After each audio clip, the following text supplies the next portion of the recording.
Hola, ¿qué tal? Bienvenidos. Soy Alejandro y en este video vamos a hablar sobre un concepto que pocas veces se menciona, pero que es la base para el tolerado de elementos de tamaño. Me refiero a las geometrías medias derivadas. Es muy importante que entendamos este concepto. ¿Por qué? Porque a partir de este se van a definir los campos de tolerancia que podemos aplicar a elementos y por ende los tipos de controles, así como los datums o relaciones geométricas que podemos generar hacia estos elementos de tamaño. Entonces, sin más, vamos a comenzar.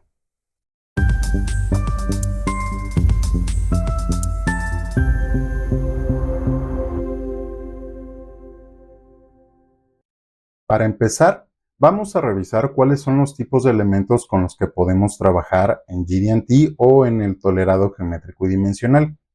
Vamos a tener a elementos de superficies y a elementos de tamaño. Dentro de estos vamos a tener superficies planas y superficies no planas.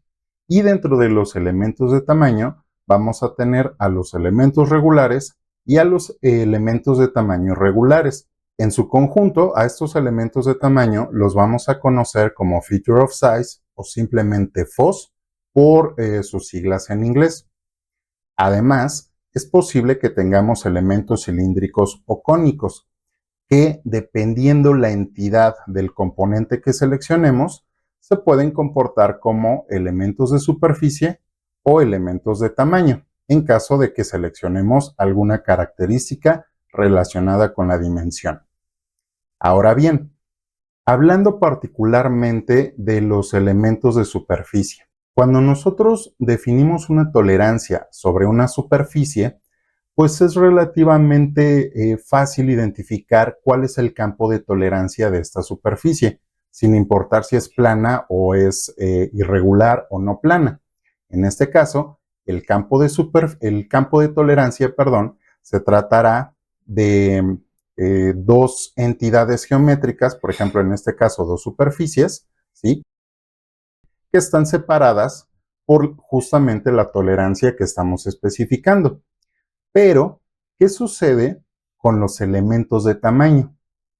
Vamos a revisar qué es lo que sucede con este tipo de geometrías. Para empezar a hablar de geometrías medias derivadas, vamos a suponer que tenemos esta geometría. Es un rectángulo y supongamos que queremos medir la altura o el ancho de esta sección, ¿sí? Vamos a suponer que queremos medir esta altura o ancho. Lo más probable es que tomemos una serie de mediciones en puntos opuestos. Ahora, si estamos haciendo eso, podemos calcular el punto medio generado por la medición, repito, de estos puntos opuestos, y además, si hacemos diferentes mediciones a lo largo de la pieza, pues vamos a obtener una serie de puntos que se alinean de esta forma. Ahora, si nosotros construyéramos esta geometría, sería posible que obtuviéramos algo como esto, ¿sí? Entonces, si repetimos el proceso de medición y volvemos a generar esos puntos medios, pues nos vamos a dar cuenta que estos puntos ya no coinciden necesariamente en una línea recta, ya se está generando una especie de curva. Ahora, si esto lo repetimos o lo consideramos, por ejemplo, para un prisma como este, y consideramos que las mediciones no son solamente sobre una cara, sino que son, o bueno, que no son sobre esta arista, sino que son sobre toda la superficie superior e inferior, entonces podríamos generar una nube de puntos que justamente van a generar un plano. Entonces, cuando nosotros aplicamos un control geométrico a un control de tamaño, ¿sí? Como es el caso, lo que estamos haciendo es decir que el plano generado por estos puntos medios que surgen a partir de las mediciones pueden variar, en este caso 1. Y para este caso, el campo de tolerancia será dos planos separados entre sí por la magnitud de la tolerancia que estamos especificando. En este caso, este plano surge de la interpolación o de la generación de estos puntos medios. De ahí decimos que es un plano medio. Veamos qué sucede ahora para elementos cilíndricos. Para un elemento cilíndrico vamos a considerar lo siguiente. Supongamos que tenemos este cilindro y estamos viendo su cara superior, es decir, esta. ¿De acuerdo? Entonces, para encontrar el centro de este círculo, o bueno, de esta sección, es probable que hagamos algo como esto. Tomemos 3 puntos de medición, interpolemos y vamos a encontrar el centro de esta sección circular. Ahora, si esto lo repetimos para otras 3 secciones en el cilindro, podría ser posible que encontráramos algo como esto. En la parte superior tenemos la sección de esta forma, en la cara media o en la sección media donde midamos, a lo mejor está un poquito desplazado, y en la base a lo mejor está desplazado ahora hacia otra dirección o en este sentido. Si nosotros ahora consideramos que este eje representa el centro teórico o el eje teórico de este cilindro, podemos ver que estos puntos o estos centros que interpolamos a partir de nuestras mediciones, pues está desfasado. Ahora, si nosotros unimos además estos puntos, pues obtendríamos una geometría como esta. Están de acuerdo que si todos los centros estuvieran bien alineados, ¿sí?, pues coincidirían con el eje, pero pues no es así. Entonces, ¿cómo podríamos ver estas dimensiones, o mejor dicho, cómo podríamos ver estas desviaciones al mismo tiempo? ¿Sí? Vamos a suponer de nueva cuenta que tenemos esta sección superior, y ahora lo que vamos a hacer es sobreponer la sección media y la sección de la base. Entonces, aquí lo que estamos viendo son los diferentes centros que calculamos por medio de interpolación para cada una de las estaciones o secciones donde medimos. Ahora, ¿cómo podemos saber si están dentro o no de especificación? En este caso, lo que podemos hacer es generar un cilindro, ¿sí?, que tiene como centro o como eje teórico el eje de la geometría inicial o del elemento tolerado, en este caso, que es este cilindro. Entonces, aquí lo que estamos haciendo es decir que todos los puntos que se encuentren dentro de este cilindro van a estar en especificación. Y eso lo podemos describir por medio de nuestro control de desviación geométrico, en donde nos dice que la posición se va a encontrar en un campo de tolerancia cilíndrico y en este caso de diámetro la magnitud de la tolerancia. Entonces, ¿qué es lo que significa esto? Cuando nosotros tenemos un elemento, ¿sí?, en este caso un elemento cilíndrico, que genera un eje como geometría media derivada, pues la única forma de ver esas tolerancias o de ver las desviaciones de este eje, pues es a través de un cilindro. Y eso nosotros lo indicamos justamente en nuestro control de tolerancia con este símbolo.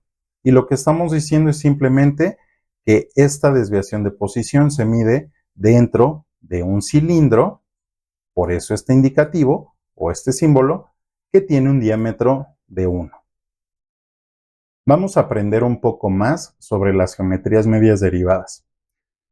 Una de las características de estas entidades es que deben de guardar al menos cierto nivel de equidistancia entre la geometría media derivada y la superficie o el perímetro o la superficie exterior del componente al cual están ligados.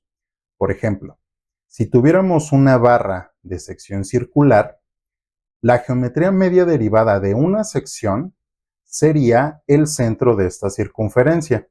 ¿Por qué el centro? Porque el centro, a través del radio de la circunferencia, guarda una equidistancia justamente con este contorno.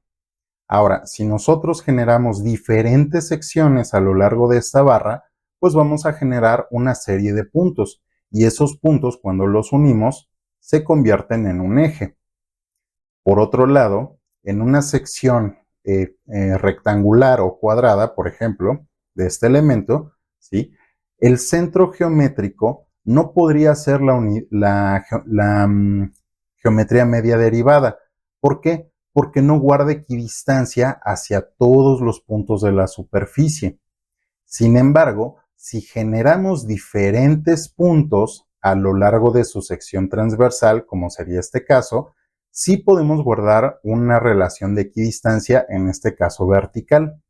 Entonces, por sección tendríamos esta línea de puntos que, si además extendemos por medio de diferentes secciones, entonces generamos un plano.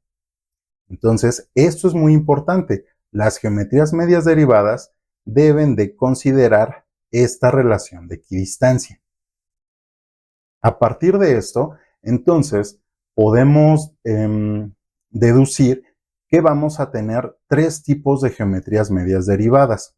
La primera, un punto, que representa, en este caso, el centro de entidades geométricas de tipo esférico.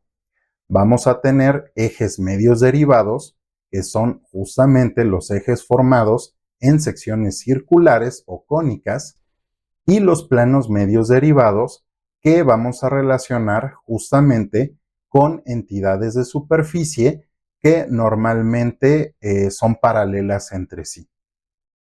Si aplicamos ahora este concepto a la lectura de controles geométricos, pues ahora tiene un poco más de sentido.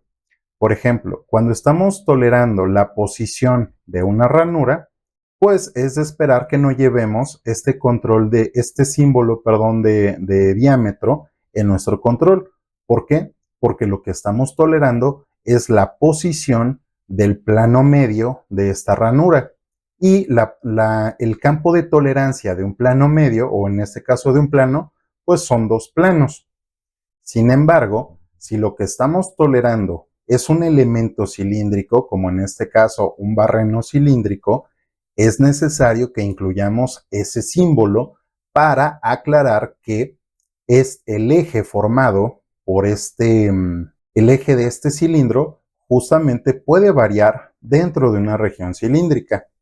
Y si fuera el caso, tendríamos que agregar la letra S antes del símbolo de diámetro si lo que estamos tolerando es un cuerpo esférico.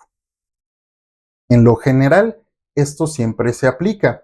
Sin embargo, hay una excepción que debemos de conocer.